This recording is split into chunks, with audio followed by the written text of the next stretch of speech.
Oh, 8:40. Good morning to you. Let's go through some of the headlines this morning with our senior political commentator, Nigel Nelson, and former Home Office Special Advisor, Claire Pearson, or Mrs Nelson. Do you ever go by Mrs Nelson? I do, in my private life, my passport and things like that. You've just outed them. Outed them? What, as a married couple? No, I know. I think people know that already. Two different sides of the political spectrum, but under the one same house. maritable bed. Yeah, very Lovely. Nice. That's quite right. Nice of the bed. Claire, the Mirror, skipping school. Yeah, now this is quite interesting, and on the surface you can think, well, what's not to like about this idea? The level of absenteeism in children is increasing and has done since the pandemic, and we need to get kids back into school, and accepting that it's not an option, you have to be there. But then when you dig a little bit deeper, unfortunately, the Labour Party seem to want to use AI to link up all records of children. I don't know if this is going to delve into parents' social media. I have a suspicion that it might. But this is partly down to homeschooling, though, as well, isn't it? Some of it is. And the homeschooling communities are very, very angry because they feel that it is their choice to home educate their child, as it is, and they do a good job of it, and they are regulated enough, and they don't need to be bought into it. I think But Labour won't stop them homeschooling, will they? I mean, the whole point of it is just a register to make sure the child who is missing from school is being homeschooled. But they already have that. The local authorities know who is off-roll and who is being home-educated. I think what everybody misses is some of the reasons that kids aren't at school could be down to special educational needs not being met. There are an awful lot of children out of school because there isn't a suitable placement for them. And there are also a lot of people who just take the view that ever since COVID, school is an option, and you know what, if there are strikes going on, then the teachers can make you work from home and educate your child at the same time. That leads me to my next point. Andrew Pearce was making the point yesterday that it's all very well for Bridget Phillipson to come out with all these plans, but actually it was the Labour Party who, during COVID, actually fought to try and keep the schools closed, and the unions as well very much not wanting kids back in classrooms, and they have a lot of questions to answer about the levels of absenteeism that we're dealing with today. Yeah, I mean, I think that obviously that COVID plays a certain part in this. I mean, I think that the keeping schools closed bit was obviously one of the most controversial aspects of the whole pandemic, and the one thing that the current public inquiry needs to look into to decide what to do in the future. The argument at the time was that even if the kids weren't going to get terribly ill, they'd bring it home to vulnerable parents or to grandparents. So it kind of felt that the measure was necessary. The question is, should it have gone on for quite so long? Yeah, no. OK, talking of things COVID-related, Nigel, this is in various papers, including the Express and the Star, about wearing masks in Spain, and I know from people living out there that already it's in force already. Right. You go to the doctors, you go to the pharmacist, or a hospital, or a clinic, or whatever. You've got to wear a mask. Yeah. And there is actually an A&E doctor over here who's suggesting that we should be wearing them in crowded places. I still have my mask. No, I do. I haven't actually used a mask since COVID, but I do have one in my case all the time. You see, I wore a mask. I did what I was told, but I'm unclear now on the evidence that seems to be coming out now, where a lot of people are still saying actually it didn't actually make any difference. Well, it didn't. If you wore the surgical mask, they made no difference at all. These ones are the industrial masks, the FFP2s. It was actually Rachel Reeves who got me to wear one of these, because she said that they go right round your face, they keep particles out. And bear in mind, it was an airborne disease. So on the basis of that, if the virus is flying around in the air, those ordinary surgical masks are completely useless. We actually just had an email from our GP surgery this week saying, given this huge spike they're seeing in flu and COVID at the moment, that all patients coming into the waiting room for face-to-face appointments have to wear mandatory masks. Oh, so it is coming back. Well, I mean, I didn't know we'd started it here. But I mean, we were both ill over the Christmas period, and whether it's actually we didn't test ourselves to see if it was COVID, but now more and more people are coming to work. The trains are getting progressively more crowded again. The buses, the tubes.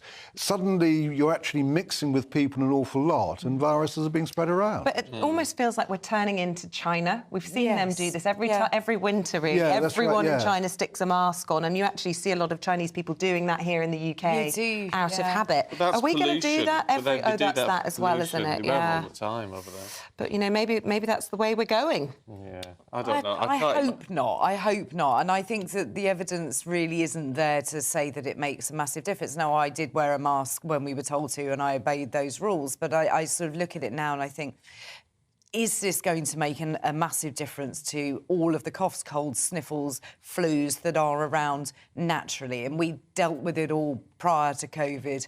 Can we not deal with it afterwards? And I think sensible things about not going into the office when you're really infectious is a really sensible option. Or staying away from loved ones if they're vulnerable. I do think if they tried over here to bring in mask-wearing measures again, it would. Well, that's people aren't gonna Claire's do it. view is you wouldn't wear a mask again, would you? No, I don't think I would. And I think there are an awful lot of people who've been led down this garden path and just say, do you know what? No. Hey, well, if And you you're don't- not Well, gonna it have plays this into the mandatory. schools discussion as well, doesn't It it? certainly There are does. questions about whether we will ever follow these kinds of Which is rules what the against inquiry our is lib- about. Yeah. Well, according to Martin Bagott in the Mirror this morning, meat eaters are more likely to get COVID. This is... Well, that's me done. That's a survey of something. Vegetarians less likely. This is a 5-month That's study. Claire. Oh, right. Oh, you're fine. All right. Of the number of people in this survey who caught COVID, 52% were meat eaters, 40% were on a plant-based diet. Well, you'll both be full of T cells anyway now. If you've both had COVID over Christmas, you'll be fine. Well, if it was Exactly, I think COVID. we're all If it was right. COVID, you wiped out, weren't you? Yeah, was we not just didn't, nice. but we didn't test. We do, the previous time we were ill, we actually tested and it was fine. But this time we didn't bother. No, I was ill. I didn't test. Same. I was wiped out, but I didn't test. So all Quite like four to of us know could now. all four of Yeah. us could have had COVID then. Yeah. Right, let's talk about Stephen Fry, Claire. He's waded into the discussion about whether or not we should be wearing bear fur. And I say we, I'm talking about ceremonial dress for our servicemen and women. Yeah, these are the bearskins, which one of the iconic pictures when everybody thinks of what the United Kingdom is like. It's soldiers in red uniforms with a bearskin. Now, this is not the first time that this subject has come up. I've been in the House of Commons for now coming up to 20 years. And at least the last 15, there has been a campaign somewhere along the line of people saying, ditch bear fur. The argument against using faux fur for the hats is that it isn't as solid as fur, and if it rains, then they tend to collapse in and it doesn't keep its shape and they go all sort of straggly and all the rest Have they heard of of it. starch? A bit of starch and faux fur. I'm not sure I Yeah, buy it. I think the it's MOD something when also it's say really it's all tall. licensed Yeah, but they killings actually and all do. the rest of it, but- They collapse like a sponge. Yeah. Well, you And could what's fix been that. happening is that I've written story after story about this because it keeps coming up. But Peter, the people for the ethical treatment of animals, they have a laboratory where they're trying to actually design. Oh, really? Design a busby that the army can use. And what the I MOD had one in the studio about a year ago. Or 18 months did you ago. pour water on it? No, I didn't pour water on it because they brought it in. I didn't know. But it was, see if the internal structure is all right. I mean, it's heavy as anything. They are really heavy, and I think the argument for keeping on using fur is that the outlay of it, I mean, they're about sort of £650 per hat, if you want, for a better phrase, but they last for about 80 years. If you have faux fur, they're not going to last as long. It's not going to be so friendly. But the MOD do That's a say... big debate then. You know, do the Lords wear ermine or ermine? Or whatever? Yeah, they do. They still, yeah. So is that ethical? But the MOD say that they will go for faux fur if somebody can come up with there's a challenge. decent one. Yeah. Well, that's got to be doable. There's no need to be. I agree, I have to say. Why? Yeah. Nigel, dog meat. which has been... It's one of those things, it's almost like this, a mythical stuff here about people eating dog meat, and you think, ooh... Yeah, but it's actually has been legal in South Korea. Yes, it has. I mean, in South Korea, they do it. I don't know as we've been doing sort of dog names all day, that I don't know whether what South Korean dogs are mostly called. Very good. But anyway, this is what they end up at, is that apparently it's going down, that more younger South Koreans are keeping dogs as pets, so they tend not to want to eat them, so there's fewer of them. But there are still 1,100 farms that are breeding dogs purely for meat. 1,600 restaurants in South Korea sell it, so obviously there's a market for it. And what the South Korean Parliament has done is passed a law saying, right, we're going to outlaw this. We're not outlawing the eating of dogs, but the breeding of dogs for human meat. Yeah. And they're giving firms a few years to actually adjust to the new system. I mean, it's just so repulsive, isn't it, to our sensibilities? It's just offensive, frankly. It is, and I think the attitude in South Korea is changing as more and more people are becoming dog owners. But I think the older generation are very traditional when it comes to this. I mean, this isn't coming in until 2027. It's not an imminent thing, and I think it should be a lot quicker than that. Well, no, I don't I mean, look, the farming. I don't like the idea of it one tiny little bit. And plus, I've been a really strict vegetarian for 45 years. So, I mean, I'm not sort of new to this game. However, you know, we used to eat a lot of rabbit in this country. We don't now. We used to. Of course, they are rabbits. Oh, I suppose they are. But we don't eat pet rabbits. We used to eat a lot of horse meat, which we don't anymore. Well, the French. So these. I mean, whereas I hate the idea of people eating a dog in another culture. If it's more acceptable. Well, I mean, certainly when you mention horse meat in Europe, it's still being eaten. Still big, yeah. And I've only ever had it by accident. I wouldn't have chosen it, but it tasted fine. Sorry, Claire, but Claire's got a horse, so she doesn't like me talking about horses being cut up. But that's the problem, is that they do that in Europe, and there was a big scandal in the United Kingdom where they found horse meat. I stood outside an abattoir for days in West Wales where they'd been actually using horse and a lot meat. of people hadn't noticed, and a lot of people who were eating particular products were saying, well, they were very tasty. And I think it's that animal-loving nature of us that just finds it absolutely repulsive. But on the continent, they don't perhaps have the same emotional attachment, and they've always eaten the meat. And I think it's how it is procured. I think it's the cruelty. Well, it's very cruel, It's sort of, especially with those dog breeding farms in Korea, it's pretty awful. I mean, but it's one of those things, you know, people eat meat and they don't really think about where it comes from. That's the other thing. Yeah. They don't understand that the animal in the field ends up as the burger on their plate. There needs to be strong welfare for any meat eaters. You should never eat anything that doesn't have good welfare. I mean, don't be getting in touch. Don't be emailing. I'm not advocating eating dogs. I'm just saying it's, you know...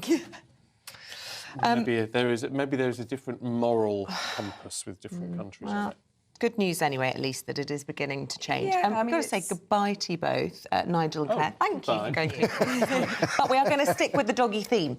We've been talking doggy names, haven't we, all morning? And you've been sending in lots of pictures, lots of names for us. Luna is top of the pops at the moment when it comes to popularity. Lola is number 4, because David sent us a picture of Lola, the golden retriever, and Louis, the black Labrador pup.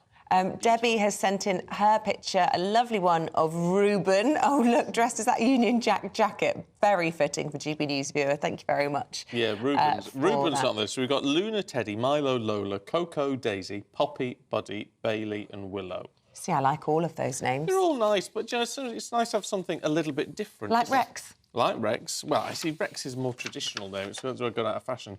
Diane's been in touch saying our beautiful 9-year-old spaniel is called Stevie G, after Steven Gerrard. Although my partner is a Brighton season ticket holder and I'm a Palace fan. So why you've gone for Stevie G, I don't know. It's nicer. Will has 7 dogs. He calls them Smokey-O, Scruffy, Chilling, Beans, Sausage, Kipper, and wait for it, Donald Trump. Have you got... The weird and wonderful dog names. The Donald Trump one is Ginger. Apparently that dog's Ginger, yeah. Yeah, but Kipper, Sausage and Beans, have you got a breakfast? There's a breakfast theme going on. Anyway, there you go. Let's get a check on the weather for you with Alex.